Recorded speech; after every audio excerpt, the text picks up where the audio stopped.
So meron po tayo dito cut out tube. So, ginagamit po ito sa primary ng banking natin, transformer banking natin. So ito po is 100 ampere yung capacity niya sa continuous duty. And then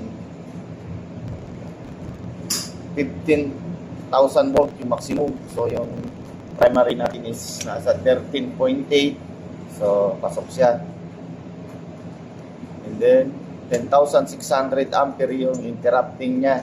So kung magkakaroon ng fault at aabot ng ganito kataas yung amperahe, ito masisira na to. Pero kung hindi naman, kung ang fault is secondary, kung magkakaroon ng short circuit, so yung bibigay lang dito is yung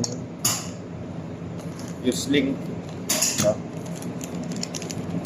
Ito ang fuse link na to, ito yung nasa loob nito. Ito yung fuse link, 15 ampere.